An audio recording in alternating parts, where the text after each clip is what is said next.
The Singapore High Court has upheld a worldwide freezing order against 4 former employees of a Chinese billionaire's family office following revelations that they allegedly misappropriated 74 million Singapore dollars through fraudulent transactions and fabricated documents. The ruling, issued by Justice Tan Zhong Renhai on 14 March 2025, details a sophisticated scheme in which funds were siphoned from Zhong Renhai's Singapore-based companies, Panda Enterprise and Li Feng International, over several years. The 4 individuals, Goh Sok Ngi, also known as Shannon, Lim Wee Soo, Eileen Ealham, and Yap Shin Zi. Lim Wee Soo, also known as Alice, Eileen Ealham, and Yap Shin Zi, also known as Richard, were formerly the only Singapore-based employees of LFI. The court also found that Singer Wealth Holdings Limited, an entity controlled by the accused, played a role in facilitating the alleged fraud. The case first came to light in December 2023, when Zhong discovered discrepancies in financial records. By January 2024, all 4 employees had been removed from their positions. A forensic investigation by Alvarez and Marcel later uncovered significant evidence of financial misconduct, leading to legal action. The judgment outlined several key instances of fraudulent activity. The most serious involved the creation of a falsified MT-103 SWIFT payment document, a standard message used for international wire transfers.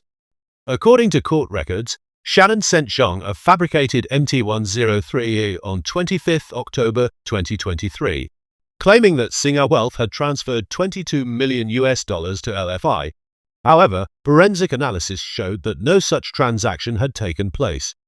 The document contained an identical transaction reference number to a legitimate payment from LFI to another entity, confirming that it had been altered.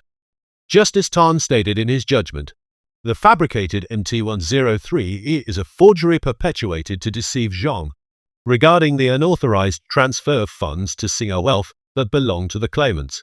Another major finding was the underreporting of salaries and bonuses paid to the employees between 2019 and 2022.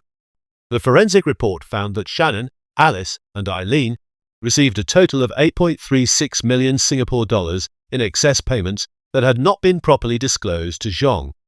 For example, in 2020, Shannon was paid 1.7 million Singapore dollars, but internal financial reports falsely declared only 710,000 Singapore dollars. Similar discrepancies were identified for Alice and Eileen. This egregious dishonesty was deliberately done to deceive Zhong, Justice Tan ruled. Additionally, unauthorized payments were made from Zhong's personal DBS bank account without his approval. Between January and March 2022, substantial amounts were withdrawn and misreported. On January 3, 2022, Eileen submitted a cash flow report to Zhong, stating that his DBS account had a balance of $816,692. However, actual bank statements showed that the balance was closer to $2.89 million.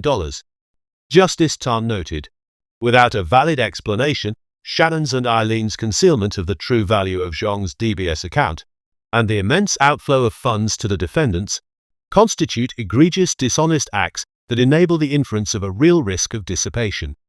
The 4 accused sought to have the worldwide freezing order lifted, arguing that the claims were unfounded and that Zhong had authorized certain payments. They cited an alleged salary and bonus mandate that purportedly gave Shannon authority to determine their salaries and bonuses. However, Zhong denied that such a mandate existed, and the court found no credible evidence to support their claim. Justice Tan ruled, "The claimants have produced evidence that the defendants defrauded the claimants, and that the dishonesty on the part of the defendants was egregious enough to warrant the inference that there is a real risk of dissipation." The defendants also argued that the 10-month delay between Zhong's discovery of the fraud and the court application for the freezing order indicated that there was no urgent risk of asset dissipation. However, the court ruled that the delay was justified due to the complexity of the forensic investigation. This was a complex matter, spanning some allegations that go back 7 years, Justice Tan stated.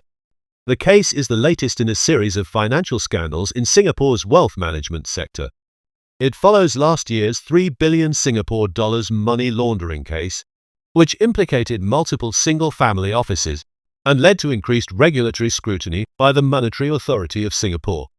As private wealth management vehicles, single-family offices in Singapore do not require a license to operate, making them more vulnerable to insider fraud. While they are subject to tax incentive regulations, they are not monitored as strictly as commercial banks or multi-family offices. This has raised concerns among industry experts about the potential for abuse. Nikkei Asia quoted Lo Kia Meng, a senior partner at Dentons Rodick, who stated, "You can't have 100% enforcement, even if you look over the shoulder of each single-family office.